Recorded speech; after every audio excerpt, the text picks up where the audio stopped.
Hello दोस्तों, आज मैं आपको सुनाऊंगी मंगलवार की व्रत कथा।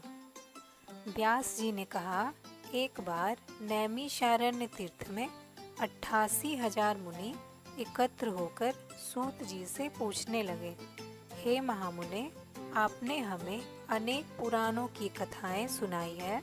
अब कृपा करके हमें ऐसा व्रत और उसकी कथा बताएं जिसके करने से संतान की प्राप्ति हो तथा मनुष्यों के रोग शोक, अग्नि, सर्प दुख आदि का भय दूर हो।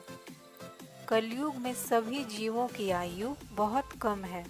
इस पर यदि उन्हें रोग चिंता के कष्ट लगे रहेंगे तो फिर वे श्री हरि के चरणों में अपना ध्यान कैसे लगा सकेंगे। श्री सूत जी ने कहा, हे मुनियों, आपने लोक कल्याण के लिए बहुत ही उत्तम बात पूछी है।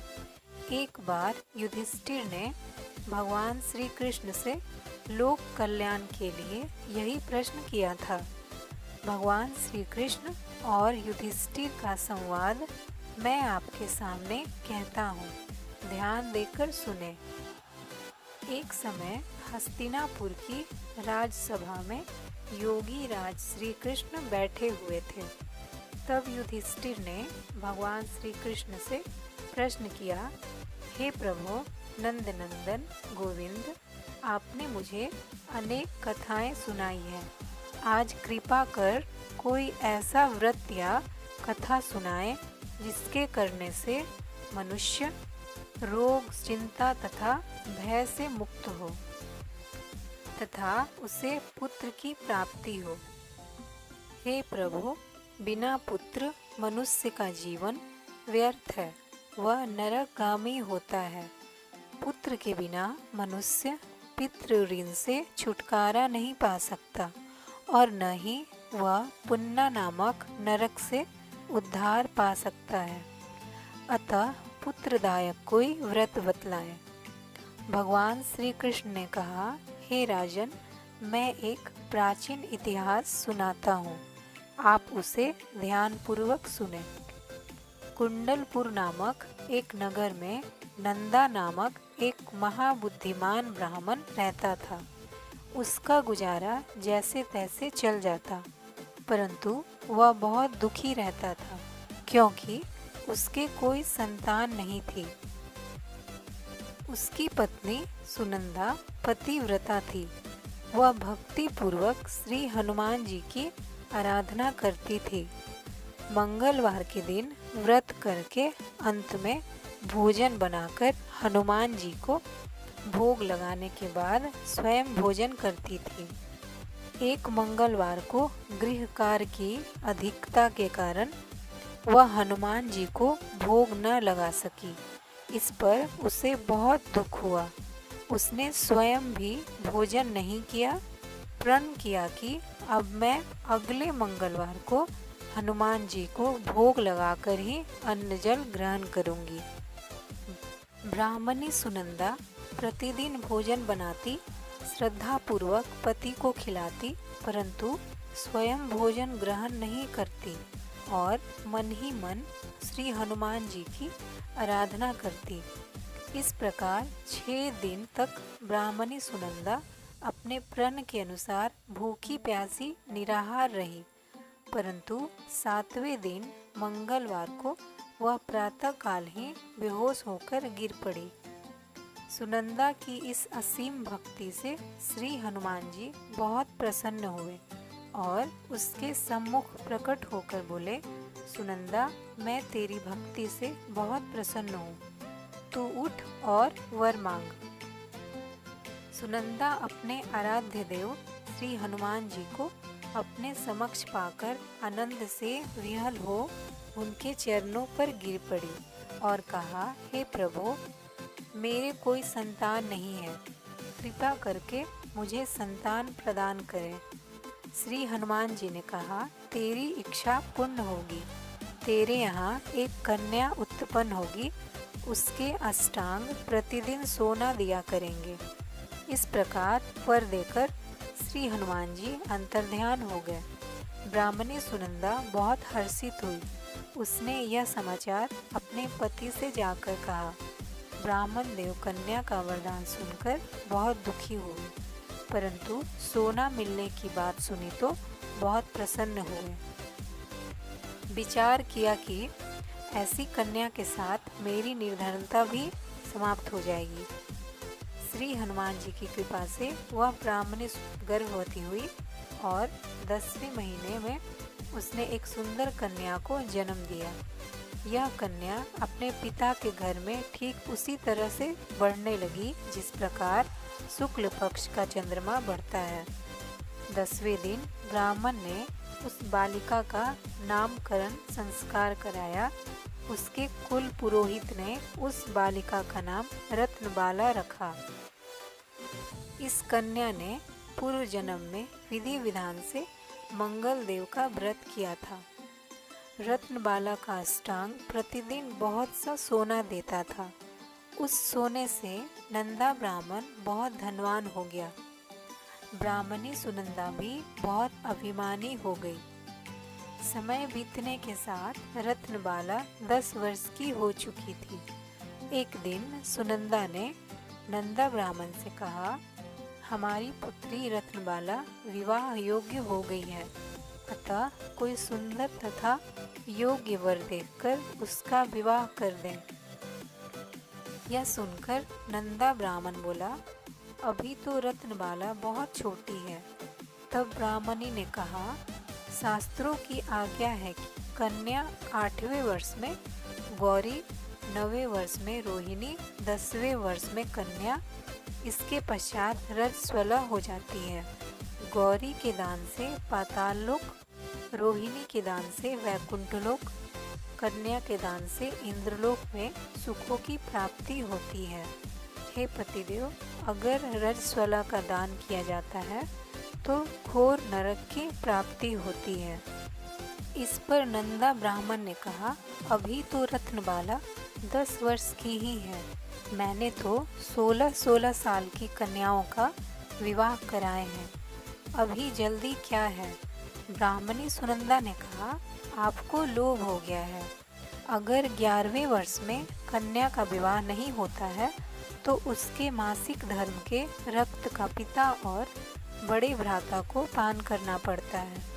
शास्त्रों में कहा गया है कि यदि माता पिता और बड़ा भाई रजस्वला कन्या को देखते हैं तो वे नरक के गामी होते हैं।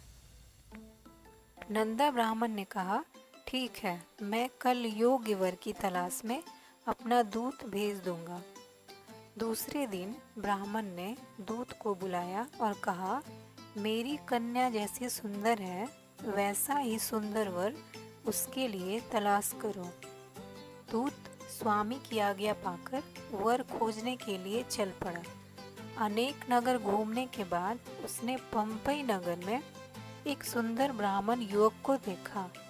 यह बालक, जिसका नाम सोमेश्वर था, वह बहुत ही गुणवान था। दूत ने इस सुंदर व गुणवान ब्राह्मण पुत्र के बारे में अपने स्वामी को पूर्ण विवरण दिया। ब्राह्मण नंदा को भी सोमेश्वर अच्छा लगा और फिर एक शुभ मुहूर्त में विधि पूर्वक सोमेश्वर को कन्या का दान करके ब्राह्मण एवं ब्राह्मणी संतुष्ट हो गए। परंतु ब्राह्मण नंदा के मन में तो लोभ समाया हुआ था। उसने रत्नबाला का कन्यादान तो कर दिया था, परंतु वह बहुत खिन्न था। उसने विचार किया कि रत्नबाला अब ससुराल चली जाएगी, इससे जो उसे सोना मिलता है वह आगे नहीं मिलेगा। मेरे पास जो धन था कुछ तो इसके विवाह में खर्च हो गया और जो शेष बचा था वह भी कुछ दिन के पश्चात समाप्त हो जाएगा। मैंने इसका विवाह करके बड़ी भूल की है। उसने विचार किया कि अब कोई ऐसा उपाय करूं कि रत्नबाला मेरे घर में ही बनी रहे। लोभ रूपी राक्षस ब्राह्मण नंदा के मस्तिष्क पर छाता जा रहा था। रात भर सैया पर बेचैनी से करवटें बदलते बदलते उसने एक क्रूर निर्णय लिया। उसने विचार किया कि जब रत्नबाला का पति सोमेश्वर उसे अपने घर वापस ले जा रहा होगा तो वह मार्ग में उसका वध करवा देगा और अपनी पुत्री को अपने घर वापस ले आएगा, जिससे नियमित रूप से उसे सोना भी मिलता रहेगा और समाज का कोई मनुष्य उसे दोष भी नहीं दे सकेगा। प्रातः काल हुआ। नंदा ब्राह्मण और उसकी पत्नी सुनंदा ने अपने जामाता तथा पुत्री को बहुत सा धन देकर विदा किया। सोमेश्वर अपनी पत्नी रत्नबाला को लेकर अपने नगर की तरफ चल दिया। ब्राह्मण नंदा महालोभ के वशीभूत हो पाप पुण्य का विचार भी भूल चुका था। अपने भयानक व क्रूर निर्णय को कार्यरूप देने के लिए उसने अपने दूत को मार्ग में अपने जमाई का वध करने के लिए पहले ही भेज दिया था। दूत मार्ग में छिपकर बैठ गया और जैसे ही सोमेश्वर उसके छिपे स्थान पर पहुंचा, ब्राह्मण दूत ने स्वामी की आज्ञा का पालन करते हुए सोमेश्वर का वध कर दिया। इसके पश्चात उसने यह समाचार ब्राह्मण तक भी पहुंचा दिया। अपने जामाता के वध का समाचार प्राप्त कर नंदा ब्राह्मण उस स्थल पर पहुंचा और रुदन करती अपनी पुत्री से बोला, पुत्री, मार्ग में लुटेरों ने तेरे पति का वध कर दिया है। भगवान की इच्छा के आगे किसी का कोई वश नहीं चलता। अब तू घर चल, वहाँ रहकर ही शेष जीवन व्यतीत करना। जो भाग्य में लिखा है वही होता है। अपने पति की अकाल मृत्यु से रत्नबाला बहुत दुखी हुई। करुण क्रंदन व रुदन करती हुई वह अपने पिता से बोली कि हे पिताजी, इस संसार में जिस स्त्री का पति नहीं है उसका जीना व्यर्थ है। मैं अपने पति के साथ ही अपने शरीर को जला दूंगी और सती होकर अपने इस जन्म को और माता पिता के नाम को तथा सास ससुर के यश को सार्थक करूंगी। ब्राह्मण नंदा अपनी पुत्री रत्नबाला के वचनों को सुनकर अवाक रह गया। वह विचार करने लगा कि मैंने व्यर्थ ही जामाता वध का पाप अपने सिर लिया। रत्नबाला अपने पति के साथ अपने प्राण तक देने को तैयार है। मेरा तो दोनों तरफ से मरण हो गया। धन तो अब मिलेगा नहीं, जमाई वध के पाप के फलस्वरूप यम यातना भी भुगतनी पड़ेगी। यह सोचकर वह बहुत दुखी हुआ।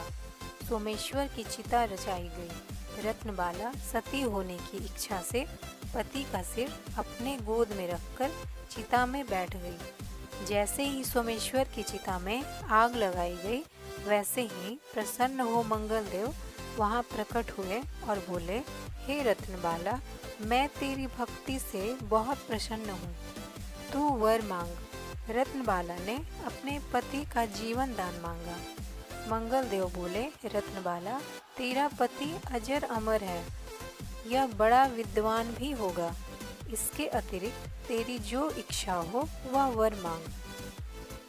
फिर रत्नबाला ने कहा कि हे ग्रहों के स्वामी, यदि आप मुझ पर प्रसन्न हैं तो मुझे यह वरदान दीजिए कि जो भी मनुष्य मंगलवार के दिन प्रातःकाल लाल पुष्प, लाल चंदन से पूजा करके आपका स्मरण करे, उसे रोग व्याधि न हो, स्वजनों से कभी वियोग न हो, सर्प, अग्नि तथा शत्रुओं का भय न रहे। जो स्त्री मंगलवार का व्रत करे वह कभी विधवा न हो। मंगलदेव तथा अस्तु कहकर अंतर्ध्यान हो गया। मंगलदेव की कृपा से सोमेश्वर जीवित हो उठा। रत्नबाला अपने पति को पुनः प्राप्त कर बहुत प्रसन्न हुई। सोमेश्वर अपनी पत्नी को लेकर अपने नगर को चला गया। इसके बाद से दोनों पति पत्नी मंगलदेव का व्रत प्रत्येक मंगलवार को करने लगे और मंगलदेव की कृपा से इस लोक का सुख ऐश्वर्य भोग कर अंत में स्वर्ग लोक को गए। तो दोस्तों, कथा यहीं समाप्त होती है। जय बजरंगबली।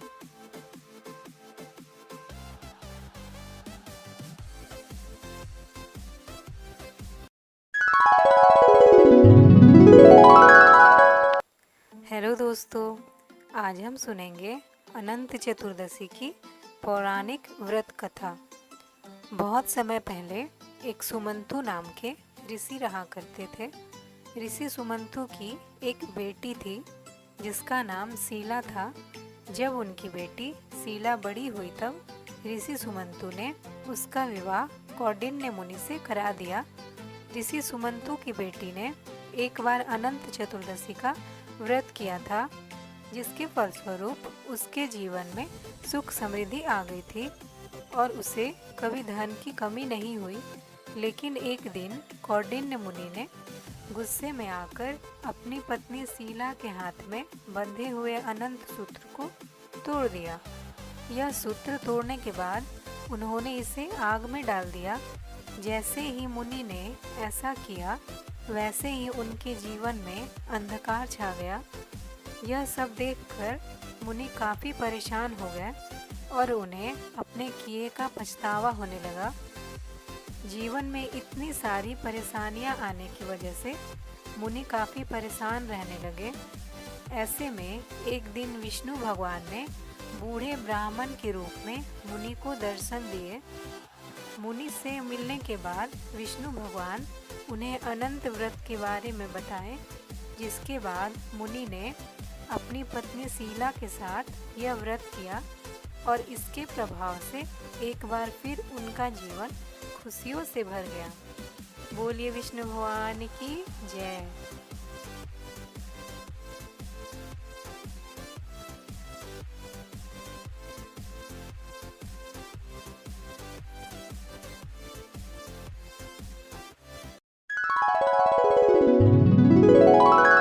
जीवित पुत्री का व्रत कथा।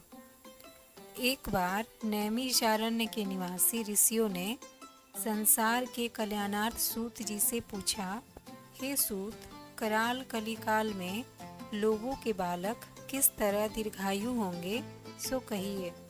सूत जी बोले, जब द्वापर का अंत और कलयुग का आरंभ था, उसी समय बहुत सी शोकाकुल स्त्रियों ने आपस में सलाह की कि क्या इस कली में माता के जीवित रहते पुत्र मर जाएंगे। तब वे आपस में कुछ निर्णय नहीं कर सकी। तब गौतम जी के पास पूछने के लिए गई।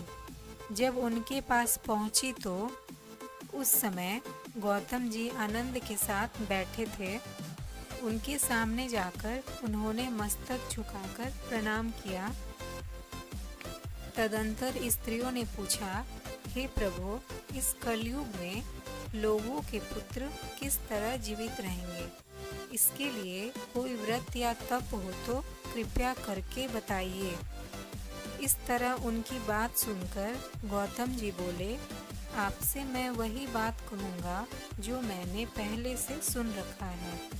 गौतम जी ने कहा, जब महाभारत युद्ध का अंत हो गया और द्रोण पुत्र अश्वत्थामा के द्वारा अपने बेटों को मरा देखकर सब पांडव बड़े दुखी हुए, तो पुत्र के शोक से व्याकुल होकर द्रौपदी अपनी सखियों के साथ ब्राह्मण श्रेष्ठ धौम्य के पास गई और उसने धौम्य से कहा, हे विपेंद्र, कौन सा उपाय करने से बच्चे दीर्घायु हो सकते हैं?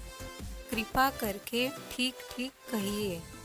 धौम्य बोले, सतयुग में सत्य वचन बोलने वाला, सत्य आचरण करने वाला समदर्शी जिमुतवाहन नामक एक राजा था। एक बार वह अपनी स्त्री के साथ अपने ससुराल गया और वहीं रहने लगा। एक दिन आधी रात के समय पुत्र के शोक से व्याकुल कोई स्त्री रोने लगी, क्योंकि वह अपने बेटे के दर्शन से निराश हो चुकी थी। उसका पुत्र मर चुका था। वह रोती हुई कहती थी कि हाय, मुझ बूढ़ी माता के सामने मेरा बेटा मरा जा रहा है। उसका रुदन सुनकर राजा जिमुतवाहन का तो मानो हृदय विदीर्ण हो गया। वह तत्काल उस स्त्री के पास गया और उससे पूछा, तुम्हारा बेटा कैसे मरा है? बूढ़ी ने कहा, गरुड़ प्रतिदिन आकर गांव के लड़कों को खा जाता है। इस पर दयालु राजा ने कहा, माता, अब तुम रो मत, आनंद से बैठो, मैं तुम्हारे बच्चे को बचाने का यत्न करता हूँ। ऐसा कहकर राजा उस स्थान पर गया जहाँ गरुड़ आकर प्रतिदिन मांस खाया करता था।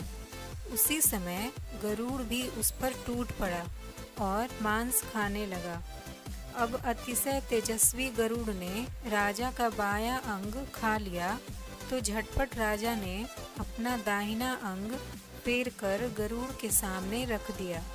यह देखकर गरुड़ जी ने कहा, तुम कोई देवता हो? कौन हो तुम? मनुष्य तो नहीं जान पड़ते। अच्छा, अपना जन्म और कुल बताओ। पीड़ा से व्याकुल मन वाले राजा ने कहा, हे पक्षीराज, इस तरह के प्रश्न करना व्यर्थ है। तुम अपनी इच्छा भर मेरा मांस खाओ। यह सुनकर गरुड़ रुक गए और बड़े आदर से राजा के जन्म और कुल की बात पूछने लगे।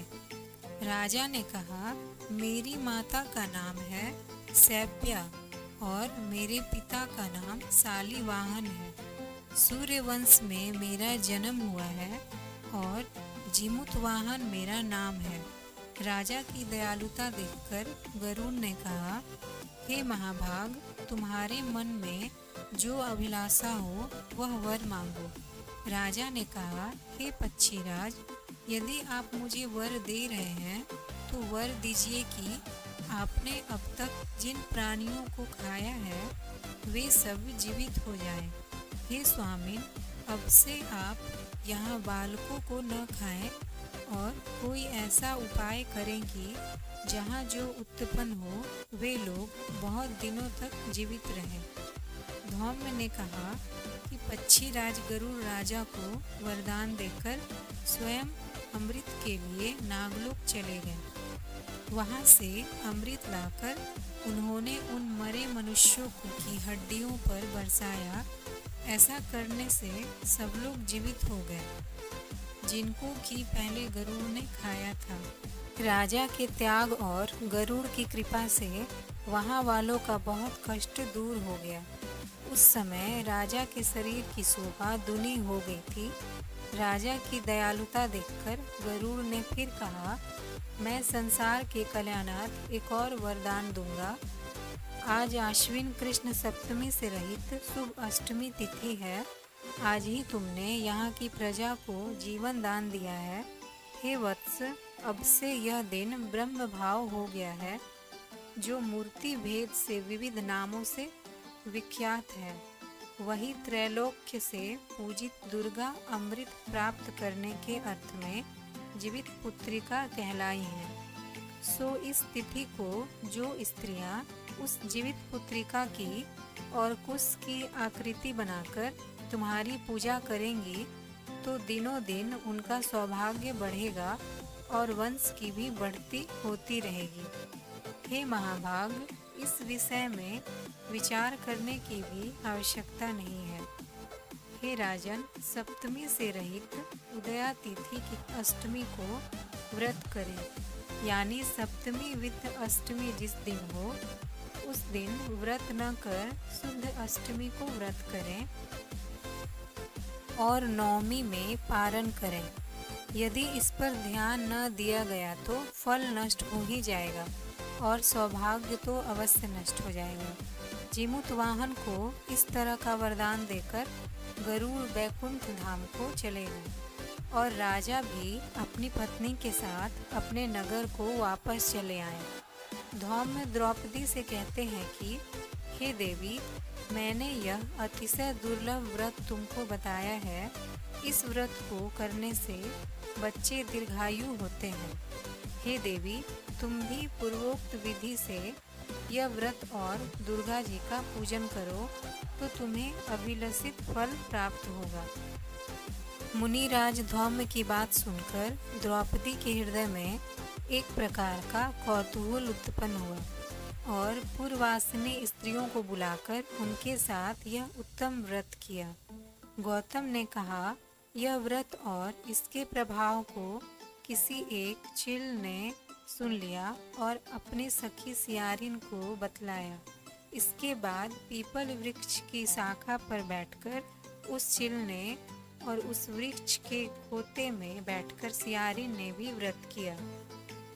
फिर वही चिल किसी उत्तम ब्राह्मण के मुंह से यह कथा सुनाई और पीपल के खोते में बैठी हुई अपनी सखी को सुनाया। सियारिन ने आधी कथा सुनी थी कि उसे भूख लग गई और वह उसी समय 100 से भरे हुए शमशान में पहुंची। वहां उसने इच्छा भर मांस का भोजन किया। चिल बिना कुछ खाए पिए रह गई और सवेरा हो गया। सवेरे वह गौशाले में गई और वहां गौ का दूध पिया। इस तरह नौमी को उसने पारण किया। कुछ दिनों बाद वे दोनों मर गई और अयोध्या में किसी धनी व्यापारी के घर में जन्मी। संयोग से उन दोनों का जन्म एक ही घर में हुआ, जिसमें सियारिन ज्येष्ठ हुई और चिल छोटी। वे दोनों सभी शुभ लक्षणों से युक्त थी, इसलिए बड़ी लड़की काशी राज के और छोटी उनके मंत्री के साथ गार्हपत्य अग्नि के सामने विधि पूर्वक ब्याही गई। पूर्व जन्म के कर्म फल से वह मृगनयनी रानी बनी। जिस किसी भी संतान को उत्पन्न करती वह मर जाती थी और पूर्व जन्म की बातों को स्मरण करने वाली मंत्री की पत्नी ने अष्टवसुओं के सदृश तेजस्वी 8 बेटे उत्पन्न किए और सभी जीवित रह गए।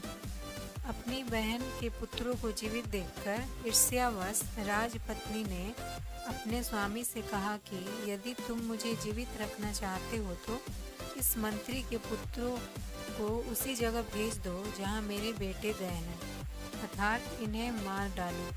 यह सुनकर राजा ने उस मंत्री के पुत्रों को मारने के लिए कई प्रकार के उद्योग किए, पर मंत्री पत्नी ने जीवित पुत्रिका के पुण्य बल से बचा लिया। एक दिन राजा ने अपने आदमियों से उन पुत्रों का सिर कटवाकर पिटारी में रखवाया और वह पिटारी उनकी माता मंत्री पत्नी के पास भेज दिया, किंतु वे 8 सिर बेशकीमती जवाहरात हो गए और भले चंगे वे 8 लड़के अपनी माता के पास वापस चले गए। उनको जीवित देखकर राजपत्नी को बड़ा विस्मय हुआ। अंत में वह मंत्री की पत्नी के पास आई और उसने पूछा कि बहन, तुमने कौन सा ऐसा पुण्य किया है जिससे बार बार मारे जाने पर भी तुम्हारे बेटे नहीं मरते। इस पर मंत्री की पत्नी ने कहा, पूर्व जन्म में मैं चिल थी और तुम सियारिन। हमने और तुमने 7 साल जीवित पुत्रिका का व्रत किया था। तुमने व्रत के नियमों का भली भांति पालन नहीं किया था और मैंने किया था। इसी दोष से हे बहन, तुम्हारे बेटे नहीं जीते हैं। ओ राजरानी, अब भी तुम उस जीवित पुत्रिका व्रत को करो तो तुम्हारे बेटे दीर्घायु होंगे। मैं तुम्हें सच सच कह रही हूँ। उसके कथानुसार रानी ने व्रत किया, तभी से उसके कई बेटे सुंदर और दीर्घायु होकर बड़े बड़े राजा बने। सूत जी कहते हैं कि सब प्रकार का आनंद देने वाला मैंने यह दिव्य व्रत बतलाया। स्त्रियां चिरंजीवी संतान चाहती हो तो विधि पूर्वक यह व्रत करें। बोलिए जीवितवाहन गोसाई भगवान की जय।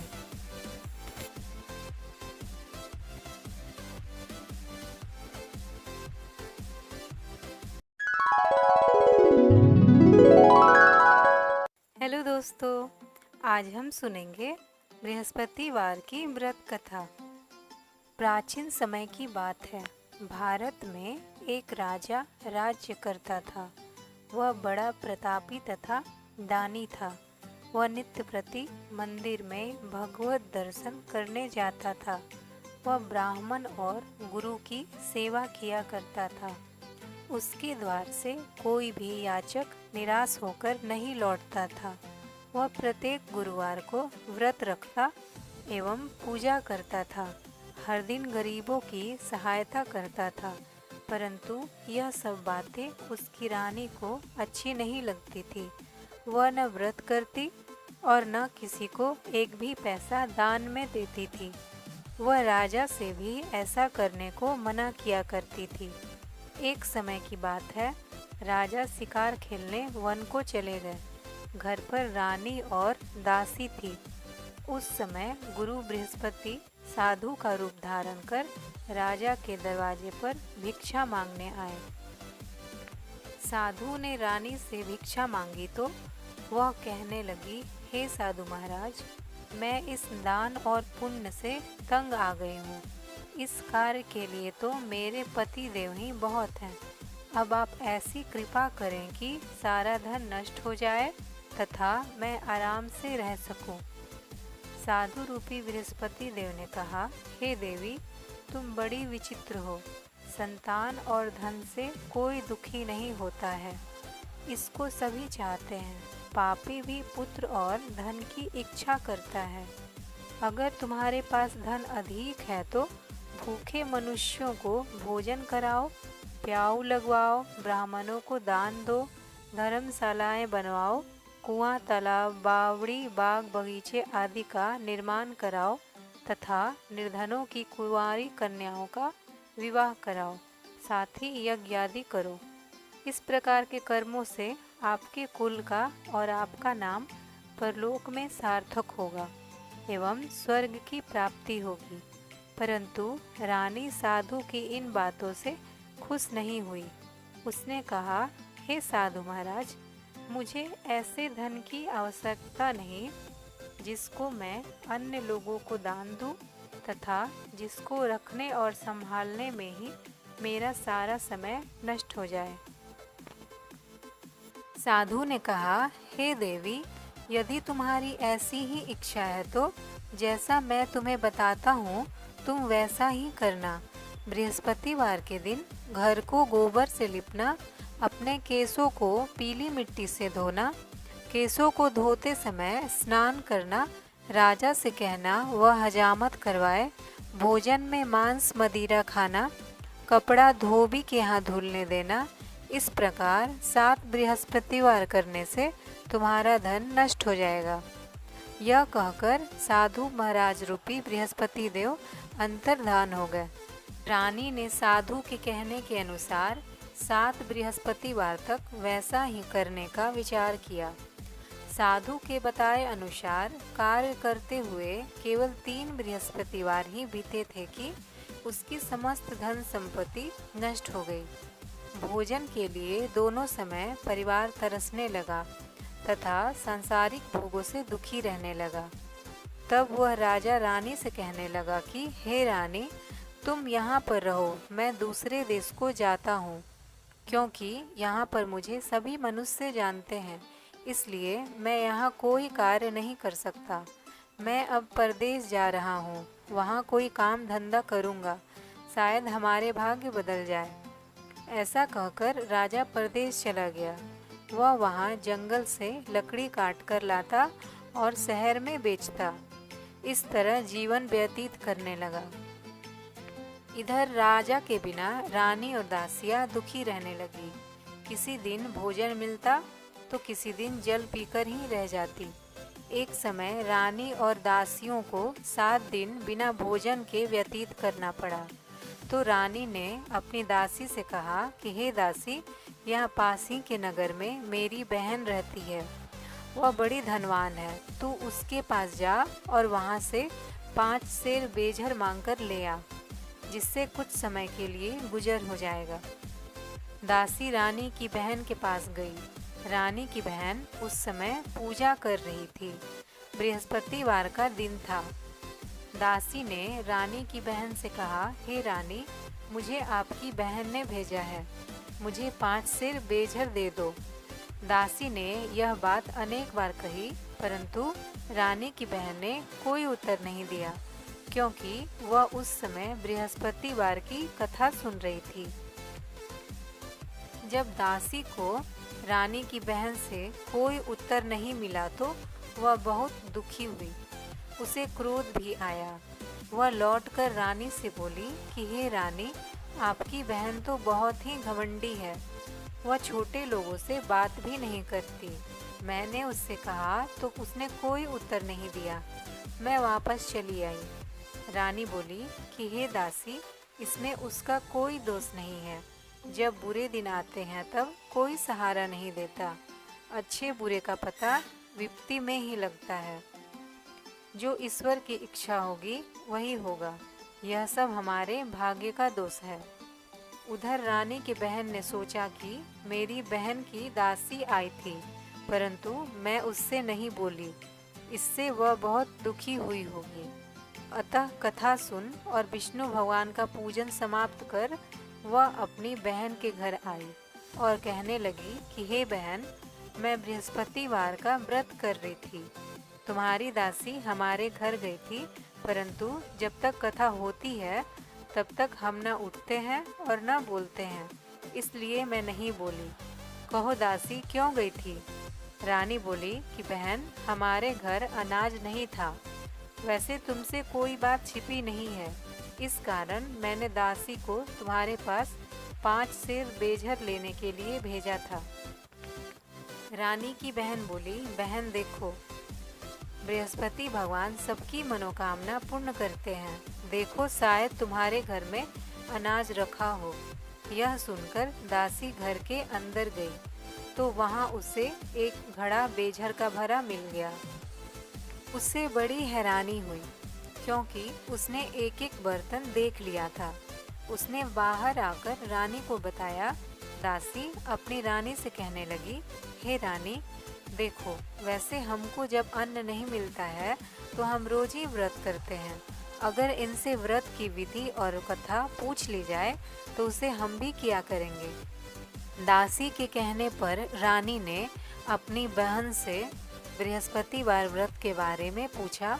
उसकी बहन ने बताया, हे रानी बहन, बृहस्पतिवार को सूर्योदय से पूर्व उठकर स्नान करके बृहस्पतिवार का व्रत करना चाहिए, लेकिन उस दिन सिर नहीं धोना चाहिए। बृहस्पतिवार के व्रत में चने की दाल और मुनक्का से विष्णु भगवान का केले के वृक्ष की जड़ में पूजन करें और दीपक जलावें। उस दिन एक ही समय भोजन करें। भोजन पीले खाद्य पदार्थ का करें तथा कथा सुनें। इस प्रकार करने से गुरु भगवान प्रसन्न होते हैं, अन्न पुत्र धन देते हैं, मनोकामना पूर्ण करते हैं। व्रत और पूजन की विधि बताकर रानी की बहन अपने घर लौट गई। रानी और दासी दोनों ने निश्चय किया कि बृहस्पति देव भगवान का पूजन जरूर करेंगे। 7 दिन बाद जब बृहस्पतिवार आया तो उन्होंने व्रत रखा। गुड़साल में जाकर चना और गुड़ बिनलाई तथा उसकी दाल से केले की जड़ तथा विष्णु भगवान का पूजन किया। अब भोजन पीला कहाँ से आए? दोनों बड़ी दुखी हुई, परंतु उन्होंने व्रत किया था तो इस कारण बृहस्पति देव भगवान प्रसन्न थे। एक साधारण व्यक्ति के रूप में वे 2 थालों में सुंदर पीला भोजन लेकर आए और दासी को देकर बोले, हे दासी, यह भोजन तुम्हारे और रानी के लिए है, तुम दोनों करना। दासी भोजन पाकर बड़ी प्रसन्न हुई और रानी से बोली, रानी जी, भोजन कर लो। रानी को भोजन के आने के बारे में कुछ पता नहीं था, इसलिए वह दासी से बोली, जा तू ही भोजन कर, क्यों तू हमारी व्यर्थ में हंसी उड़ाती है। दासी बोली, एक व्यक्ति भोजन दे गया है। रानी कहने लगी, वह भोजन तेरे लिए ही दे गया है, तू ही भोजन कर।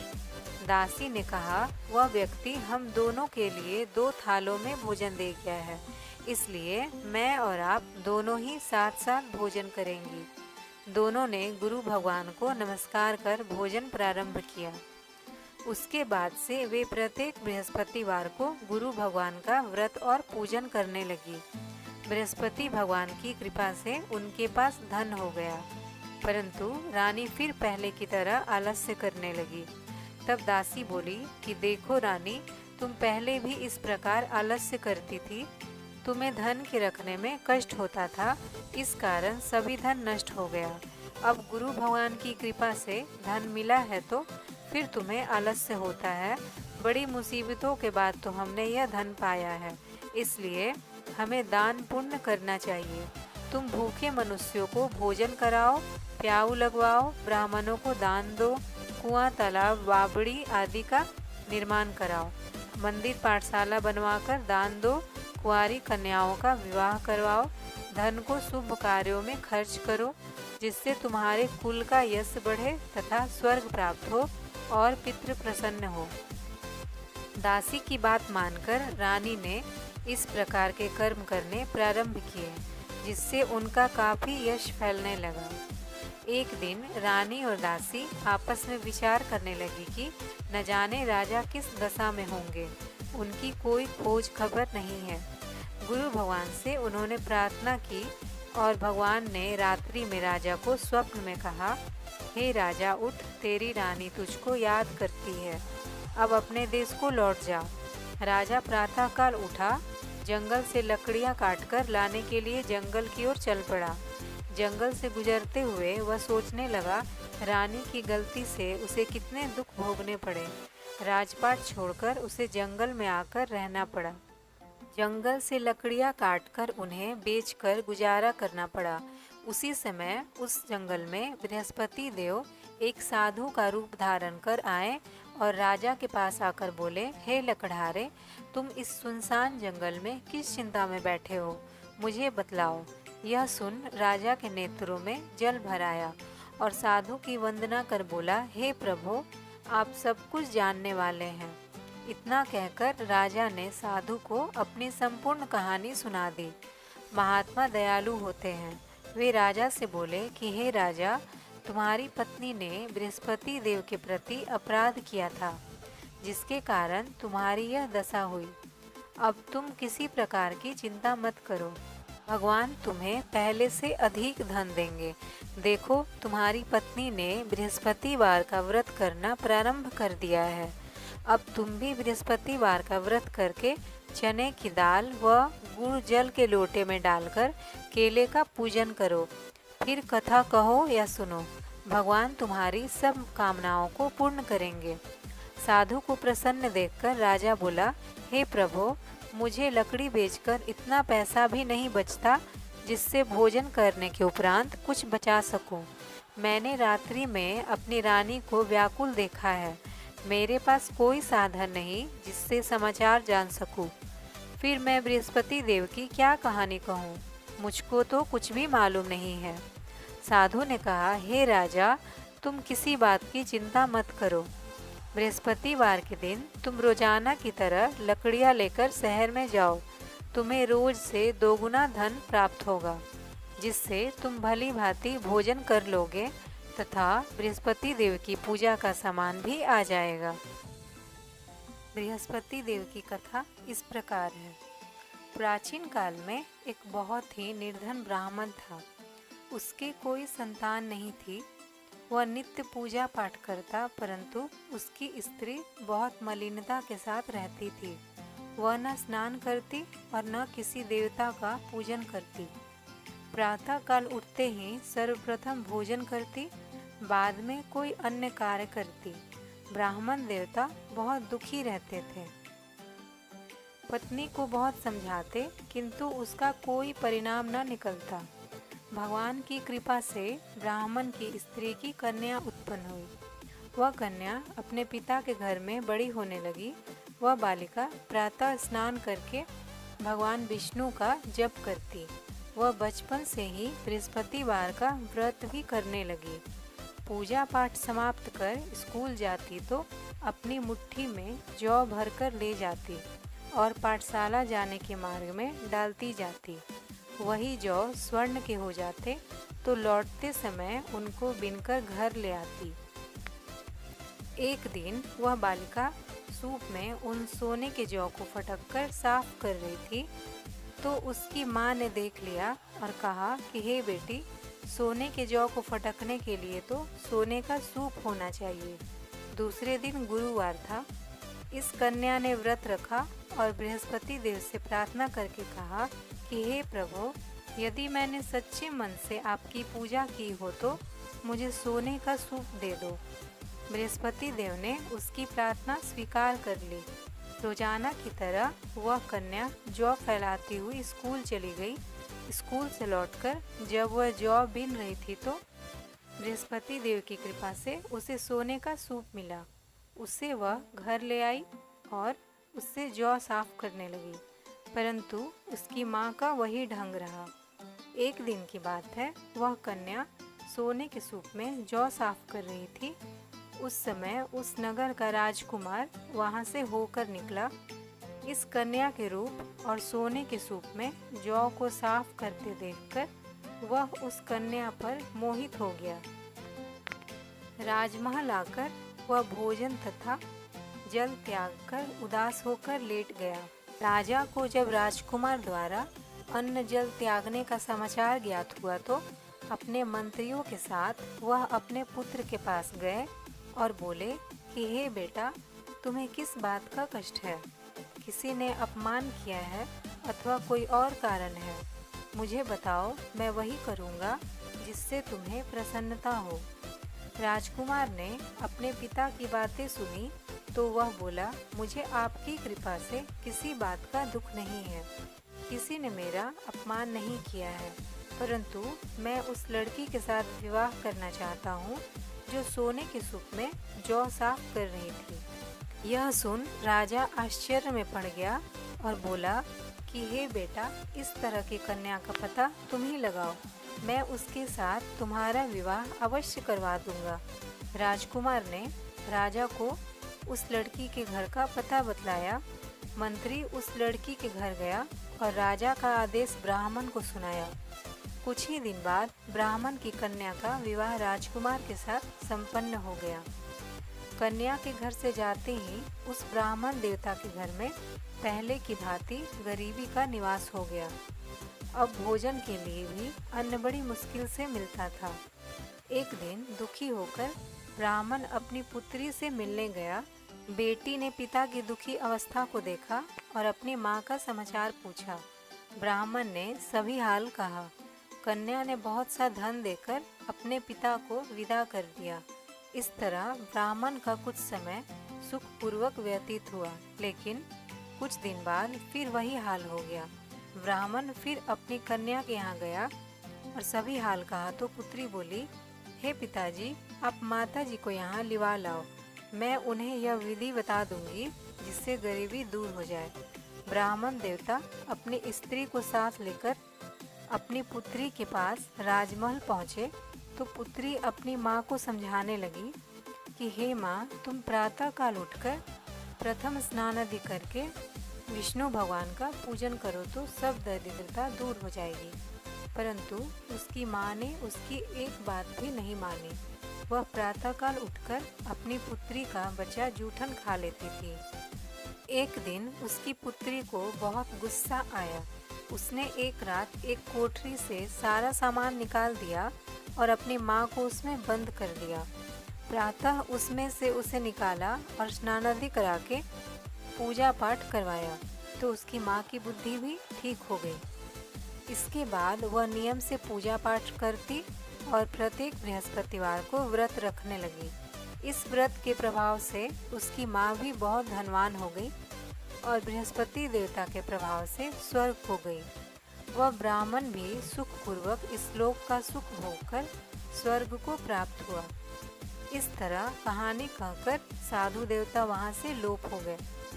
धीरे धीरे समय व्यतीत होने पर फिर बृहस्पतिवार का दिन आया।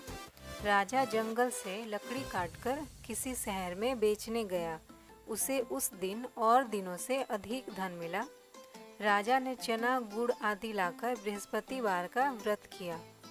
उस दिन से उसके सभी क्लेश दूर हो गए। परंतु जब अगला गुरुवार का दिन आया तो वह बृहस्पतिवार का व्रत करना भूल गया। इस कारण बृहस्पति भगवान नाराज हो गए। उस दिन उस नगर के राजा ने विशाल यज्ञ का आयोजन किया तथा अपने समस्त राज्य में घोषणा करवा दी कि कोई भी मनुष्य अपने घर में भोजन न बनाए तथा आग भी न जलाए। समस्त लोग मेरे यहाँ भोजन करने आवे। इस आज्ञा को जो न मानेगा उसको फांसी की सजा दी जाएगी। राजा की आज्ञा अनुसार राज्य के सभी वासी राजा के भोज में सम्मिलित हुए, लेकिन लकड़हारा कुछ देर से पहुंचा, इसलिए राजा उसको अपने साथ महल में ले गए। जब राजा लकड़हारे को भोजन करा रहे थे तो रानी की दृष्टि उस खूंटी पर पड़ी जिस पर उसका हार लटका हुआ था। उसे हार खूंटी पर लटका दिखाई नहीं दिया तो रानी को निश्चय हो गया कि मेरा हार उस लकड़हारे ने चुरा लिया है। उसी समय सैनिक को बुलवाकर उसको जेल में डलवा दिया। जब लकड़हारा जेल खाने में गया तो बहुत दुखी होकर विचार करने लगा कि न जाने कौन से पूर्व जन्म के कर्म से मुझे यह दुख प्राप्त हुआ है, और उसी साधु को याद करने लगा जो जंगल में मिला था। तत्काल बृहस्पति भगवान साधु के रूप में प्रकट हो गए और उसकी दशा को देखकर कहने लगे, अरे मूर्ख, तूने बृहस्पति देव की कथा नहीं की, इसी कारण तुझे दुख प्राप्त हुआ है। अब चिंता मत कर, बृहस्पतिवार के दिन जेल खाने के दरवाजे पे 4 पैसे पड़े मिलेंगे, उनसे तू बृहस्पति देव की पूजा करना तो तेरे सभी कष्ट दूर हो जाएंगे। अगले बृहस्पतिवार उसे जेल के द्वार पर 4 पैसे मिले। राजा ने पूजा का सामान मंगवाकर कथा कही और प्रसाद बांटा। उसी रात्रि को बृहस्पति देव ने उस नगर के राजा को स्वप्न में कहा, हे राजा, तूने जिस आदमी को जेल खाने में बंद कर दिया है वह निर्दोष है, वह राजा है, उसे छोड़ देना। रानी का हार उसी खूंटी पर लटका हुआ है, अगर तू ऐसा नहीं करेगा तो मैं तेरे राज्य को नष्ट कर दूंगा। राजा प्रातः काल उठा और खूंटी पर हार टंगा देखकर लकड़हारे को बुलाकर क्षमा मांगी तथा राजा के योग्य सुंदर वस्त्र आभूषण भेंट कर उसे विदा किया। गुरुदेव की आज्ञा अनुसार राजा अपने नगर को चल दिया। राजा जब नगर के निकट पहुंचा तो उसे बड़ा ही आश्चर्य हुआ। नगर में पहले से अधिक बाग, तालाब और कुएं तथा बहुत सी धर्मशालाएं, मंदिर आदि बने हुए थे। राजा ने पूछा कि यह किसका बाग और धर्मशाला है। तब नगर के सब लोग कहने लगे कि यह सब रानी और दासी द्वारा बनवाए गए हैं। राजा को आश्चर्य हुआ और गुस्सा भी आया। जब रानी ने खबर सुनी कि राजा आ रहे हैं तो उसने अपनी दासी से कहा कि हे दासी, देख, राजा हमको कितनी बुरी हालत में छोड़ गए थे। वह हमारी ऐसी हालत देखकर लौट न जाए, इसलिए तू दरवाजे पर जाकर खड़ी हो जा। रानी की आज्ञा अनुसार दासी दरवाजे पर खड़ी हो गई। जब राजा आए तो उन्हें अपने साथ महल में लिवा लाई। तब राजा ने क्रोध करके अपनी तलवार निकाली और पूछने लगा, बताओ, यह धन तुम्हें कैसे प्राप्त हुआ है। तब रानी ने बताया, हमें यह सब धन बृहस्पति देव के व्रत के प्रभाव से प्राप्त हुआ है। राजा ने तब निश्चय किया कि 7 रोज बाद तो सभी बृहस्पति देव का पूजन करते हैं, परंतु मैं रोजाना दिन में 3 बार कथा कहा करूँगा और रोज व्रत किया करूँगा। अब हर समय राजा के दुपट्टे में चने की दाल बंधी रहती तथा दिन में वह 3 बार कथा कहता। एक रोज राजा ने विचार किया कि चलो अपनी बहन के यहाँ हो आए। इस तरह का निश्चय कर राजा घोड़े पर सवार हो अपनी बहन के यहाँ चल दिया। मार्ग में उसने देखा कि कुछ आदमी एक मुर्दे को लिए जा रहे हैं। उन्हें रोककर राजा कहने लगा, अरे भाइयों, मेरी बृहस्पतिवार की कथा सुन लो। तो फिर वे बोले, लो, हमारा तो आदमी मर गया है और इसको अपनी कथा की पड़ी है। परंतु कुछ आदमी बोले, अच्छा कहो, हम तुम्हारी कथा भी सुनेंगे। राजा ने दाल निकाली और कथा कहनी शुरू कर दी। जब कथा आधी हुई तो मुर्दा हिलने लगा और जब कथा समाप्त हुई तो राम राम करते हुए वह मुर्दा खड़ा हो गया। राजा आगे बढ़ा और चलते चलते शाम हो गई। आगे मार्ग में उसे एक किसान खेत में हल चलाता हुआ मिला। राजा उससे बोला, अरे भैया, तुम मेरी बृहस्पतिवार की कथा सुन लो। किसान बोला, जब तक मैं तेरी कथा सुनूंगा तब तक 4 हरैया जोत लूँगा। जा अपनी कथा किसी और को सुनाना। राजा आगे चलने लगा। राजा के हटते ही बैल पछाड़ खाकर गिर गए तथा किसान के पेट में बहुत जोर से दर्द होने लगा। उसी समय किसान की पत्नी रोटी लेकर आई।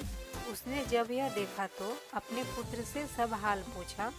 बेटे ने सभी हाल बता दिया। बुढ़िया दौड़ी दौड़ी उस घुड़सवार के पास गई और उससे बोली, मैं तेरी कथा सुनूंगी, तू अपनी कथा मेरे खेत पर चलकर कहना। राजा ने लौटकर बुढ़िया के खेत पर जाकर कथा कही, जिसके सुनते ही बैल खड़े हो गए तथा किसान के पेट का दर्द भी बंद हो गया। राजा अपनी बहन के घर पहुंच गया। बहन ने भाई की खूब मेहमानी की। दूसरे रोज प्रातःकाल राजा जागा तो वह देखने लगा कि सब लोग भोजन कर रहे हैं। राजा ने अपनी बहन से पूछा कि कोई ऐसा मनुष्य है जिसने भोजन नहीं किया हो, जो मेरी बृहस्पतिवार की कथा सुन ले। तो बहन बोली, हे भैया, यह देश ऐसा ही है। पहले यहाँ के लोग भोजन करते हैं, बाद में अन्य काम करते हैं। अगर पड़ोस में कोई है तो मैं देख आती हूँ।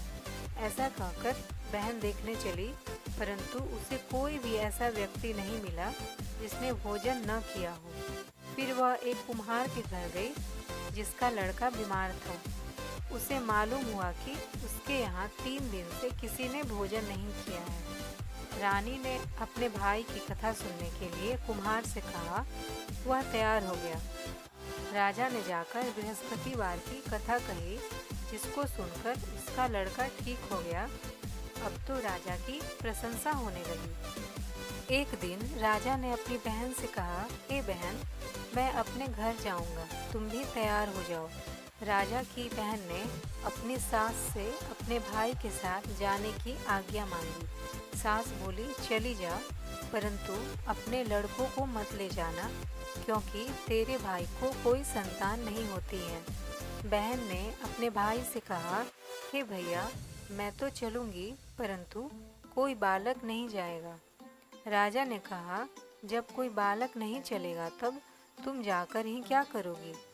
दुखी मन से राजा अपने नगर को लौट आया। राजा ने अपनी रानी से कहा, हम निसंतान हैं, इसलिए कोई हमारे घर आना पसंद नहीं करता। इतना कह वह बिना भोजन आदि किए सैया पर लेट गया।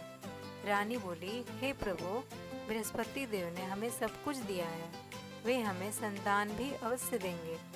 उसी रात बृहस्पति देव ने राजा को स्वप्न में कहा, हे राजा, उठ, सभी सोच त्याग दे, तेरी रानी गर्भवती है। राजा को यह जानकर बड़ी खुशी हुई। 9वें महीने रानी के गर्भ से एक सुंदर पुत्र पैदा हुआ। जब राजा की बहन ने यह शुभ समाचार सुना तो वह बहुत खुश हुई तथा बधाई लेकर अपने भाई के यहाँ आई। तभी रानी ने कहा, घोड़ा चढ़कर नहीं आई, गधा चढ़ी आई। राजा की बहन बोली, भाई, मैं इस प्रकार न कहती तो तुम्हें औलाद कैसे मिलती? बृहस्पति देव ऐसे ही हैं, जिसके मन में जो कामनाएं रहती है सभी को पूर्ण करते हैं। जो सद्भावना पूर्वक बृहस्पतिवार का व्रत करता है एवं कथा पढ़ता है अथवा सुनता है और दूसरों को सुनाता है, बृहस्पति देव उसकी सभी मनोकामनाएं पूर्ण करते हैं। बृहस्पति देव उनकी सदैव रक्षा करते हैं। जो संसार में सद्भावना पूर्वक व सच्चे हृदय से बृहस्पति देव का पूजन करते हैं, उनकी सभी मनोकामनाएं उसी प्रकार पूर्ण होती है जैसे रानी और राजा ने बृहस्पति देव की कथा का गुणगान किया। उनकी सभी इच्छाएं बृहस्पति देव ने पूर्ण की। मनुष्य को हृदय से उनका मनन करते हुए जयकारा करना चाहिए। बोलिए श्री बृहस्पति भगवान की जय।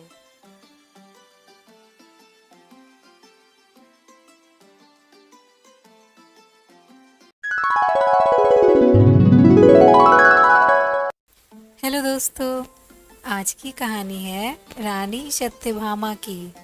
जब रानी सत्यभामा को अपने रूप का घमंड हो गया था तो श्री कृष्ण भगवान ने कैसे रानी सत्यभामा का अहंकार दूर किया था।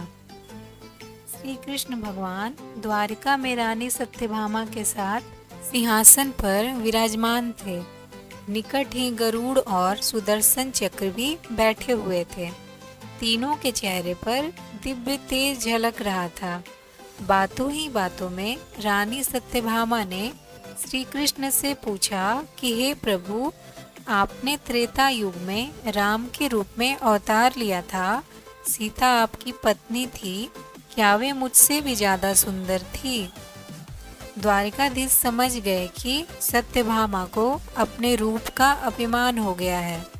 तभी गरुड़ ने कहा कि भगवान, क्या दुनिया में मुझसे भी ज्यादा तेज गति से कोई उड़ सकता है? इधर सुदर्शन चक्र से भी रहा नहीं गया और वे भी कह उठे कि हे भगवान, मैंने बड़े बड़े युद्धों में आपको विजय श्री दिलवाई है, क्या संसार में मुझसे भी शक्तिशाली कोई है? भगवान मन ही मन मुस्कुरा रहे थे। वे जान रहे थे कि उनके इन तीनों भक्तों को अहंकार हो गया है और इनका अहंकार नष्ट करने का समय आ गया है। ऐसा सोचकर उन्होंने गरुड़ से कहा कि हे गरुड़, तुम हनुमान के पास जाओ और कहना कि भगवान राम माता सीता के साथ उनकी प्रतीक्षा कर रहे हैं। गरुड़ भगवान की आज्ञा लेकर हनुमान को लाने चले गए। इधर श्री कृष्ण ने सत्यभामा से कहा कि देवी, आप सीता के रूप में तैयार हो जाएं। स्वयं द्वारिकाधीश ने राम का रूप धारण कर लिया। मधुसूदन ने सुदर्शन चक्र को आज्ञा देते हुए कहा कि तुम महल के प्रवेश द्वार पर पहरा दो और ध्यान रहे कि मेरी आज्ञा के बिना महल में कोई प्रवेश न करे। भगवान की आज्ञा पाकर चक्र महल के प्रवेश द्वार पर तैनात हो गए। गरुड़ ने हनुमान के पास पहुंचकर कहा कि हे वानर श्रेष्ठ, भगवान राम माता सीता के साथ द्वारका में आपसे मिलने के लिए प्रतीक्षा कर रहे हैं। आप मेरे साथ चलें, मैं आपको अपनी पीठ पर बैठाकर शीघ्र ही वहां ले जाऊंगा। हनुमान ने विनयपूर्वक गरुड़ से कहा, आप चलिए, मैं आता हूँ। गरुड़ ने सोचा, पता नहीं यह बूढ़ा वानर कब पहुँचेगा। खैर, मैं भगवान के पास चलता हूँ। यह सोचकर गरुड़ शीघ्रता से द्वारिका की ओर उड़े। पर यह क्या, महल में पहुंचकर गरुड़ देखते हैं कि हनुमान जी तो उनसे पहले ही महल में प्रभु के सामने बैठे हैं। गरुड़ का सिर लज्जा से झुक गया। तभी श्री राम ने हनुमान से कहा कि हे पवन पुत्र, तुम बिना आज्ञा के महल में कैसे प्रवेश कर गए? क्या तुम्हें किसी ने प्रवेश द्वार पर रोका नहीं? हनुमान जी ने हाथ जोड़ते हुए सिर झुकाकर अपने मुंह से सुदर्शन चक्र को निकालकर प्रभु के सामने रख दिया। हनुमान ने कहा कि हे प्रभु, आपसे मिलने से मुझे इस चक्र ने रोका था, इसलिए इसे मुंह में रख मैं आपसे मिलने आ गया, मुझे क्षमा करें। भगवान मन ही मन मुस्कुराने लगे। हनुमान जी ने हाथ जोड़ते हुए श्री राम से प्रश्न किया, हे प्रभु, आज आपने माता सीता के स्थान पर किस दासी को इतना सम्मान दे दिया है कि वह आपके साथ सिंहासन पर विराजमान है? अब रानी सत्यभामा का अहंकार भंग होने की बारी थी। उन्हें सुंदरता का अहंकार था जो पल भर में चूर हो गया था। रानी सत्यभामा, सुदर्शन चक्र और गरुड़ जी तीनों का गर्व चूर चूर हो गया था। वे भगवान की लीला समझ रहे थे। तीनों की आंखों में आंसू बहने लगे और वे भगवान के चरणों में झुक गए। अद्भुत लीला है प्रभु की। अपने भक्तों के अहंकार को अपने भक्त द्वारा ही दूर किया उन्होंने। तो दोस्तों, इस कथा से हमें यह शिक्षा मिलती है कि जीवन में कभी भी अहंकार नहीं करना चाहिए। जरूरी नहीं है कि आज जो आपके पास है वह कल भी होगा। अपने अंदर जरा सी भी अगर अहंकार आने लगे तो स्वयं ठाकुर जी हमसे दूर हो जाते हैं। ठाकुर जी को निस्वार्थ भक्तों की ही जरूरत है, अहंकारी की नहीं।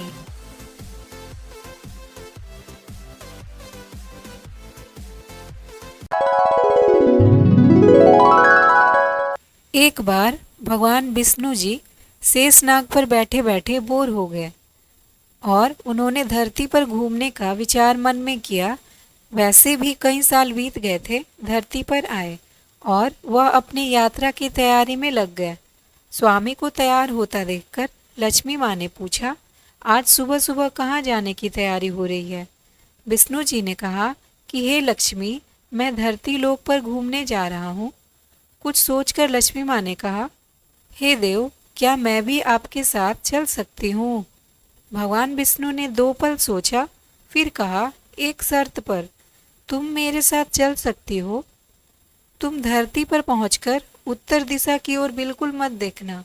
इसके साथ ही माता लक्ष्मी ने हाँ कहकर अपनी बात मनवा ली और सुबह सुबह माँ लक्ष्मी और भगवान विष्णु धरती पर पहुंच गए। अभी सूर्य देवता निकल रहे थे। रात बरसात होकर हटी थी। चारों ओर हरियाली ही हरियाली थी। उस समय चारों ओर बहुत शांति थी और धरती बहुत ही सुंदर दिख रही थी और माँ लक्ष्मी मंत्रमुग्ध होकर धरती की ओर देख रही थी और भूल गई कि पति को क्या वचन देकर आई हैं और चारों ओर देखती हुई कब उत्तर दिशा की ओर देखने लगी पता ही नहीं चला। उत्तर दिशा में माँ लक्ष्मी को एक बहुत ही सुंदर बगीचा नजर आया और उस तरफ से भीनी भीनी खुशबू आ रही थी और बहुत ही सुंदर सुंदर फूल खिले थे। यह एक फूलों का खेत था और माँ लक्ष्मी बिना सोचे समझे उस खेत में गई और एक सुंदर सा फूल तोड़ लाई।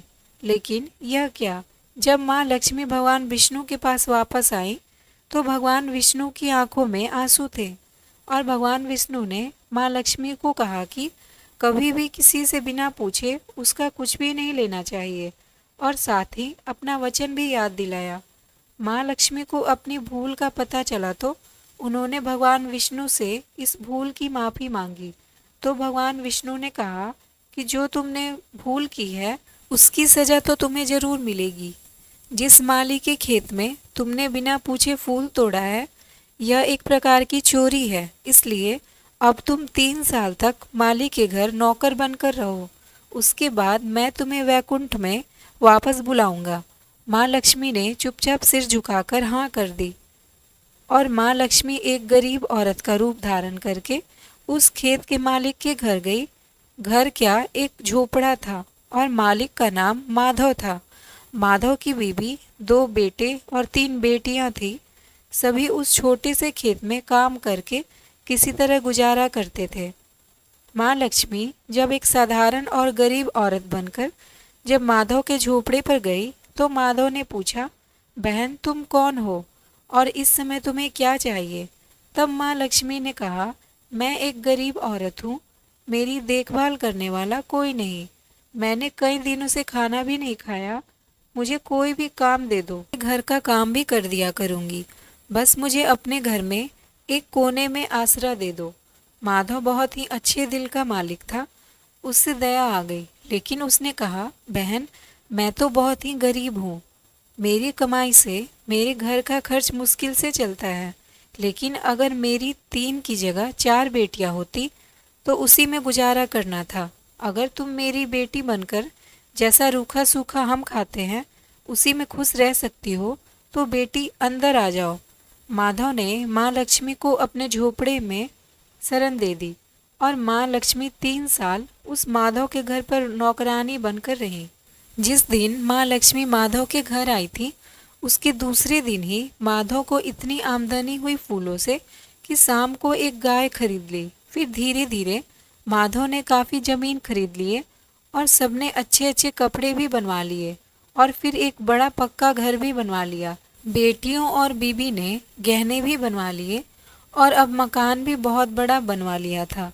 माधव हमेशा सोचता था कि मुझे यह सब इस महिला के आने के बाद ही मिला है। इस बेटी के रूप में मेरी किस्मत आ गई। और अब 2-4 साल बीत गए, लेकिन माँ लक्ष्मी अब भी घर में ही और खेत में काम करती थी। एक दिन माधव जब अपने खेतों से काम खत्म करके घर आया तो उसने अपने घर के सामने द्वार पर एक देवी स्वरूप गहनों से लदी एक औरत को देखा। ध्यान से देखकर वह पहचान गया, अरे यह तो मेरी मुंह बोली चौथी बेटी यानी वही औरत है, और पहचान गया कि यह तो माँ लक्ष्मी है। अब तक माधव का पूरा परिवार बाहर आ गया था और सब हैरान होकर माँ लक्ष्मी को देख रहे थे। माधव बोला कि हे माँ, हमें माफ़ कर, हमने तेरे से अनजाने में घर और खेत में काम करवाया। हे माँ, यह कैसा अपराध हो गया। हे माँ, हम सबको माफ़ कर दे। अब माँ लक्ष्मी मुस्कुराई और बोली कि माधव, तुम बहुत ही अच्छे और दयालु व्यक्ति हो। तुमने मुझे अपनी बेटी की तरह से रखा, अपने परिवार के सदस्य की तरह से। इसके बदले मैं तुम्हें वरदान देती हूँ कि तुम्हारे पास कभी भी खुशियों की और धन की कमी नहीं रहेगी। तुम्हें सारे सुख मिलेंगे जिसके तुम हकदार हो। और फिर माँ अपने स्वामी के द्वारा भेजे हुए रथ में बैठकर बैकुंठ चली गई।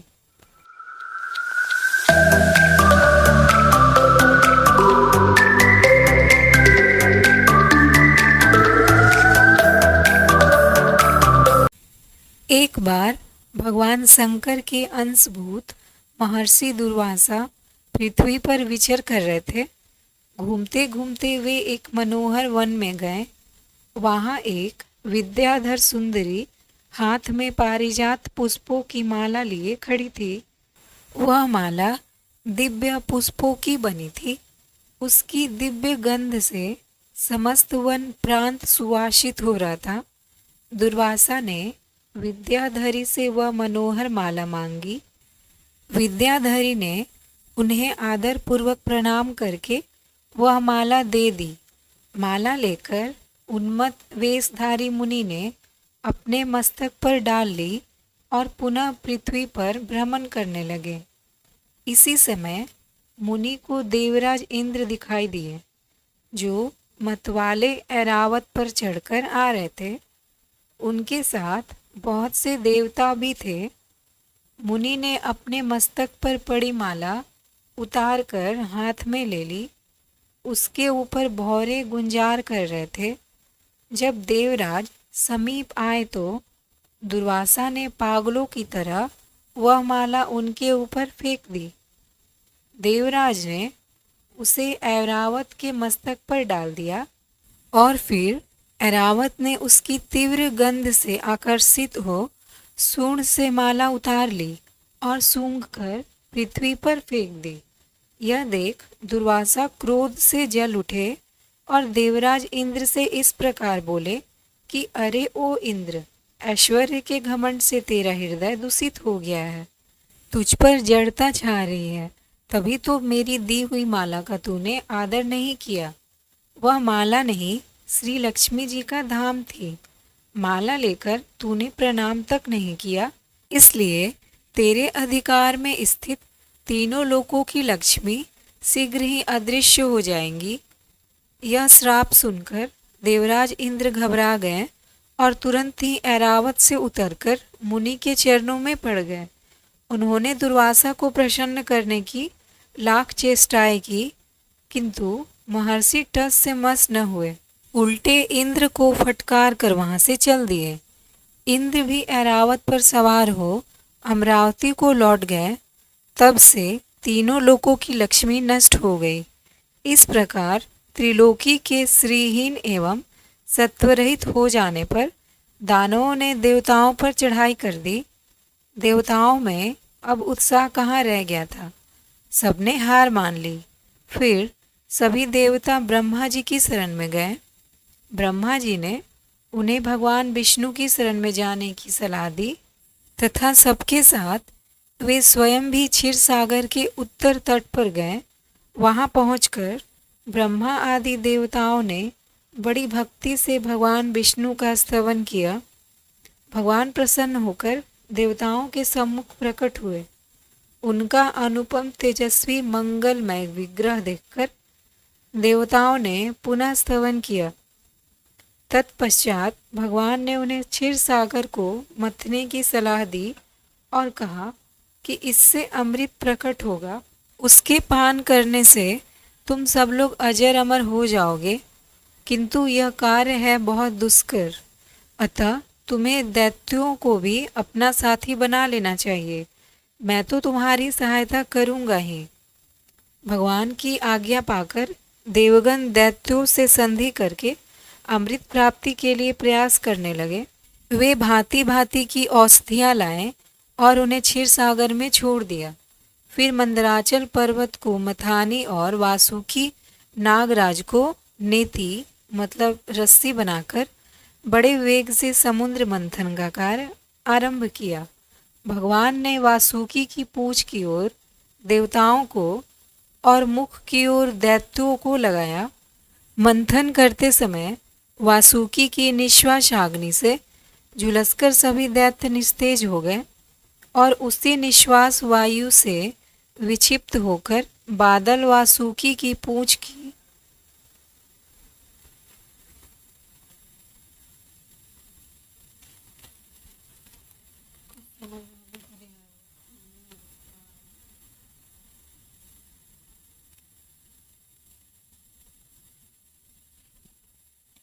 मंथन करते समय वासुकी की निश्वासाग्नि से झुलसकर सभी दैत्य निस्तेज हो गए और उसी निश्वास वायु से विक्षिप्त होकर बादल वासुकी की पूंछ की ओर बरसते थे, जिससे देवताओं की शक्ति बढ़ती गई।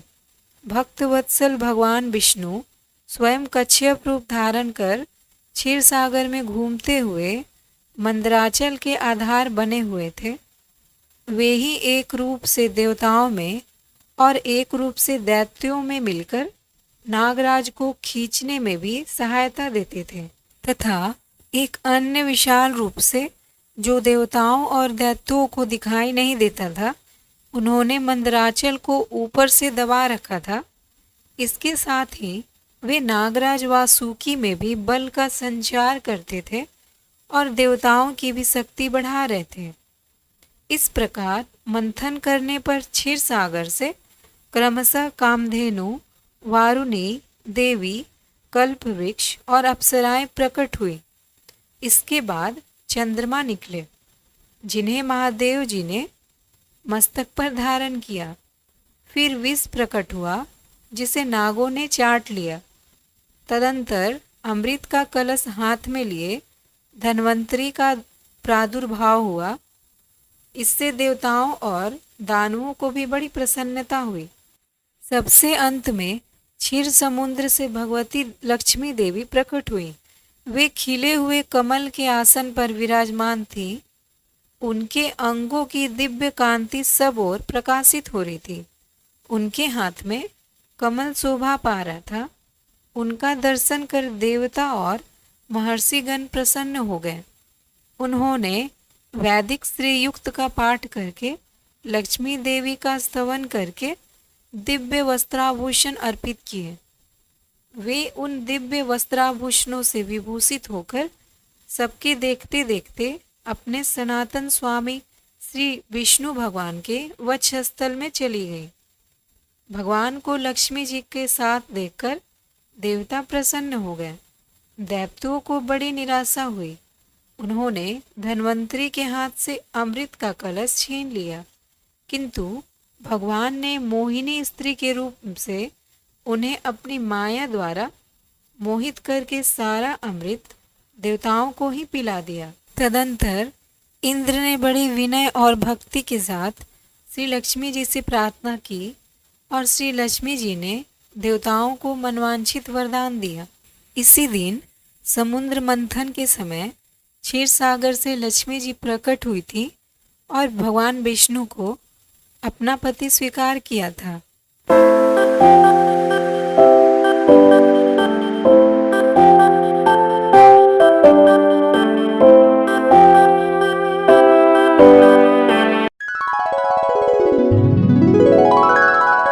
एक बार भगवान नारायण वैकुंठ लोक में सोए हुए थे। उन्होंने स्वप्न में देखा कि करोड़ों चंद्रमाओं की कांति वाले त्रिशूल डमरूधारी स्वर्णभरण भूषित सुरेंद्र वंदित सिद्धि सेवित त्रिलोचन भगवान शिव प्रेम और आनंद से उन्मत्त होकर उनके सामने नृत्य कर रहे हैं। उन्हें देखकर भगवान विष्णु हर्ष से गदगद हो उठे और अचानक उठकर बैठ गए। कुछ देर तक ध्यानस्थ बैठे रहे। उन्हें इस प्रकार बैठे देखकर श्री लक्ष्मी जी पूछने लगी कि भगवान, आपके इस प्रकार अचानक निद्रा से उठकर बैठने का क्या कारण है? भगवान ने कुछ देर तक उनके इस प्रश्न का कोई उत्तर नहीं दिया और आनंद में निमग्न हुए चुपचाप बैठे रहे। कुछ देर के बाद हर्षित होते हुए बोले कि देवी, मैंने अभी स्वप्न में भगवान श्री महेश्वर का दर्शन किया है। उनकी छवि ऐसी अपूर्व आनंदमय एवं मनोहर थी कि देखते ही नहीं बनती थी। मालूम होता है कि शंकर जी ने मुझे स्मरण किया है। चलो कैलाश में चलकर हम लोग महादेव के दर्शन करें। ऐसा विचार कर दोनों कैलाश की ओर चल दिए। भगवान शिव के दर्शन के लिए कैलाश मार्ग पर आधी दूर गए होंगे कि देखते हैं कि भगवान शंकर स्वयं गिरिजा के साथ उनकी ओर चले आ रहे हैं। अब भगवान के आनंद का तो ठिकाना ही नहीं रहा, मानो घर बैठे निधि मिल गई। पास आते ही दोनों परस्पर बड़े प्रेम से मिले। ऐसा लगा मानो प्रेम और आनंद का समुद्र उमड़ पड़ा। एक दूसरे को देखकर दोनों के नेत्रों से आनंद अश्रु बहने लगे और शरीर पुलकायमान हो गया। दोनों ही एक दूसरे से लिपटे हुए कुछ देर तक मुखवत खड़े रहे। प्रश्नोत्तर होने पर मालूम हुआ कि शंकर जी को भी रात्रि में इसी प्रकार का स्वप्न हुआ कि मानो विष्णु भगवान को वे उसी रूप में देख रहे हैं जिस रूप में अब उनके सामने खड़े थे। दोनों के स्वप्न के वृतांत से अवगत होने के बाद दोनों एक दूसरे को अपने निवास ले जाने का आग्रह करने लगे। नारायण ने कहा कि वैकुंठ चलो और भोलेनाथ कहने लगे कि कैलाश की ओर प्रस्थान किया जाए। दोनों के आग्रह में इतना अलौकिक प्रेम था कि यह निर्णय करना कठिन हो गया कि कहाँ चला जाए।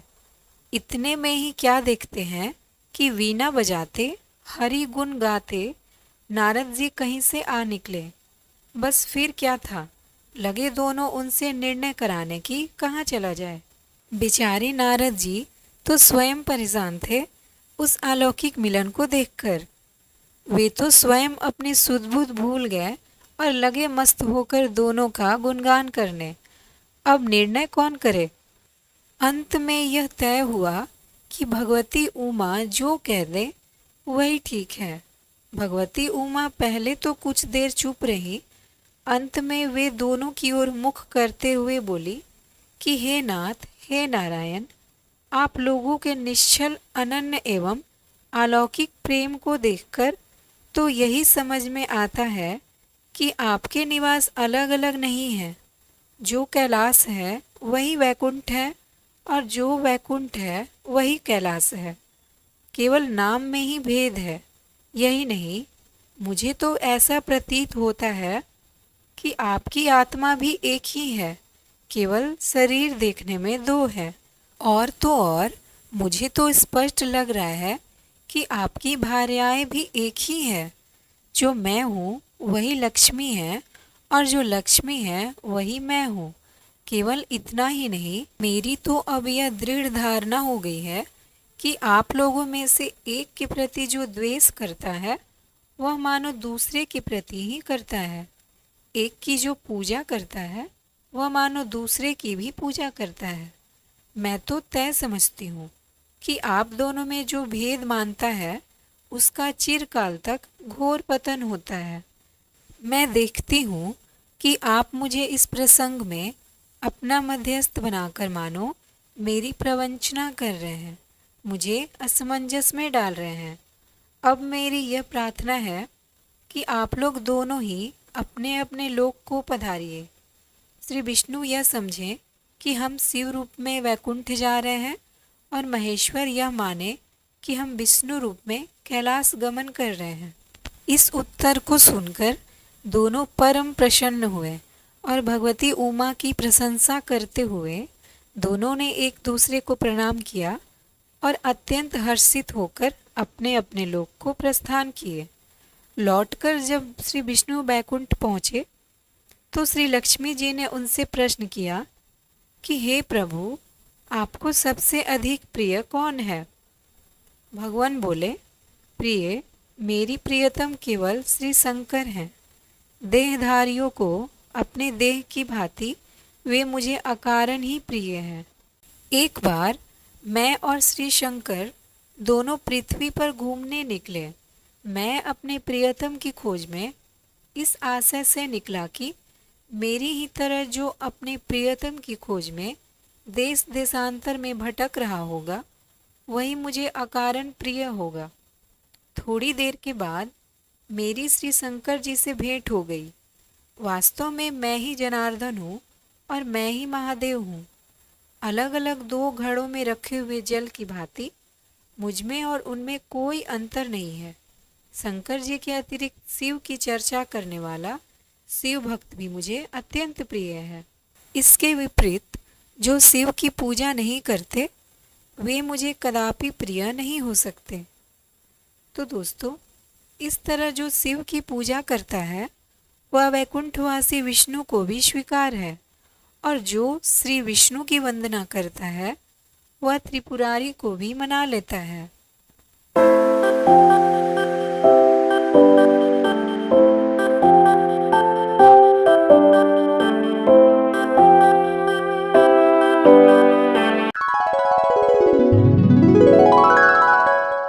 एक बार नारद मुनि जी ने भगवान विष्णु जी से पूछा कि हे भगवान, आपका इस समय सबसे प्रिय भगत कौन है। अब विष्णु जी तो भगवान है, सो झट से समझ गए नारद मुनि की बात और मुस्कुराकर बोले कि मेरा सबसे प्रिय भगत उस गांव का एक मामूली किसान है। यह सुनकर नारद मुनि जी थोड़ा निराश हुए और फिर से एक प्रश्न किया कि हे भगवान, आपका बड़ा भगत तो मैं हूँ, तो फिर सबसे प्रिय क्यों नहीं। भगवान विष्णु जी ने नारद मुनि जी से कहा, इसका जवाब तो तुम खुद ही दोगे। जाओ एक दिन उसके घर रहो और फिर सारी बातें मुझे बताना। नारद मुनि जी सुबह सवेरे उस किसान के घर पहुंच गए और देखा अभी अभी किसान जागा है, और उसने सबसे पहले अपने जानवरों को चारा दिया, फिर मुंह हाथ धोए, दैनिक कार्यों से निवृत्त हुआ, जल्दी जल्दी भगवान का नाम लिया, रूखी सूखी रोटी खाकर जल्दी जल्दी अपने खेतों पर चला गया। सारा दिन खेतों में काम किया और शाम को वापस आकर जानवरों को अपनी अपनी जगह बांधा, उन्हें चारा पानी डाला, हाथ पैर धोए, कुल्ला किया, फिर थोड़ी देर भगवान का नाम लिया, फिर परिवार के संग बैठकर खाना खाया और कुछ बातें की और फिर सो गया। अब सारा दिन यह सब देखकर नारद मुनि जी भगवान विष्णु जी के पास गए और बोले, भगवान, मैं आज सारा दिन उस किसान के संग रहा, लेकिन वो तो ढंग से आपका नाम भी नहीं ले सकता। उसने थोड़ी देर सुबह, थोड़ी देर शाम को, और वो भी जल्दी जल्दी आपका ध्यान किया, और मैं तो 24 घंटे सिर्फ आपका ही नाम जपता हूँ। क्या अब भी आपका सबसे प्रिय भगत वो गरीब किसान ही है। भगवान विष्णु जी ने नारद की बात सुनकर कहा कि अब इसका जवाब भी तुम मुझे खुद ही देना। और भगवान विष्णु जी ने एक कलश अमृत से भरा नारद मुनि को थमाया और बोले, इस कलश को लेकर तुम तीनों लोकों की परिक्रमा करके आओ, लेकिन ध्यान रहे अगर एक बूंद भी अमृत नीचे गिरा तो तुम्हारी सारी भक्ति और पुण्य नष्ट हो जाएंगी। नारद मुनि तीनों लोकों की परिक्रमा करके जब भगवान विष्णु जी के पास वापस आए तो खुश होकर बोले कि भगवान, मैंने एक बूंद भी अमृत नीचे नहीं गिरने दिया। विष्णु भगवान ने पूछा, और इस दौरान तुमने मेरा नाम कितनी बार लिया, मेरा स्मरण कितनी बार किया। तो नारद मुनि बोले कि अरे भगवान जी, मेरा तो सारा ध्यान इस अमृत पर था, फिर आपका ध्यान कैसे करता। भगवान विष्णु जी ने कहा, हे नारद, देखो उस किसान को, वो अपना कर्म करते हुए भी नियमित रूप से मेरा स्मरण करता है, क्योंकि जो अपना कर्म करते हुए मेरा जाप करे वो ही मेरा सबसे प्रिय भक्त हुआ। तुम तो सारा दिन खाली बैठे ही जप करते हो, और जब तुम्हें एक कर्म करने को दिया तो मेरे लिए तुम्हारे पास समय ही नहीं था। तो नारद मुनि सब समझ गए और भगवान के चरण पकड़ लिए और बोले, हे भगवान, आपने मेरा अहंकार तोड़ दिया, आप धन्य हैं।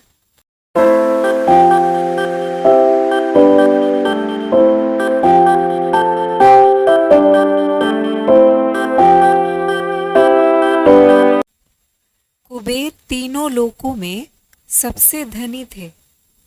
एक दिन उन्होंने सोचा कि हमारे पास इतनी संपत्ति है, लेकिन कम ही लोगों को इसकी जानकारी है, इसलिए उन्होंने अपनी संपत्ति का प्रदर्शन करने के लिए एक भव्य भोज का आयोजन करने की बात सोची।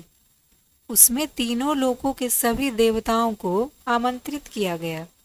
भगवान शिव उनके इष्ट देवता थे, इसलिए उनका आशीर्वाद लेने वह कैलाश पहुँचे और कहा, हे प्रभु, आज मैं तीनों लोकों में सबसे धनवान हूँ। यह सब आपकी कृपा का फल है। अपने निवास पर एक भोज का आयोजन करने जा रहा हूँ। कृपया आप परिवार सहित भोज में पधारने की कृपा करें। भगवान शिव कुबेर के मन का अहंकार ताड़ गए और बोले, वत्स, मैं बूढ़ा हो चला हूँ, कहीं बाहर नहीं जाता। कुबेर गिड़गिड़ाने लगे, भगवान, आपके बगैर तो मेरा सारा आयोजन बेकार चला जाएगा। तब शिवजी ने कहा, एक उपाय है। मैं अपने छोटे बेटे गणपति को तुम्हारे भोज में जाने को कह दूंगा। कुबेर संतुष्ट होकर लौट आए। नियत समय पर कुबेर ने भव्य भोजन का आयोजन किया। तीनों लोकों के देवता पहुंच चुके थे। अंत में गणपति आए और आते ही कहा, मुझको बहुत तेज भूख लगी है, भोजन कहाँ है? कुबेर उन्हें ले गए भोजन से सजे कमरे में। सोने की थाली में भोजन परोसा गया। क्षण भर में ही परोसा गया सारा भोजन खत्म हो गया। दोबारा खाना परोसा गया, उसे भी खा गए। बार बार खाना परोसा जाता और क्षण भर में गणेश जी उसे चट कर जाते। थोड़ी ही देर में हजारों लोगों के लिए बना भोजन खत्म हो गया, लेकिन गणपति का पेट नहीं भरा। वे रसोई घर में पहुंचे और वहां का रखा सारा कच्चा सामान भी खा गए, तब भी भूख नहीं मिटी। जब सब कुछ खत्म हो गया तो गणपति ने कुबेर से कहा, जब तुम्हारे पास मुझे खिलाने के लिए कुछ था ही नहीं तो तुमने मुझे न्योता क्यों दिया था? अब तो कुबेर का अहंकार चूर चूर हो गया।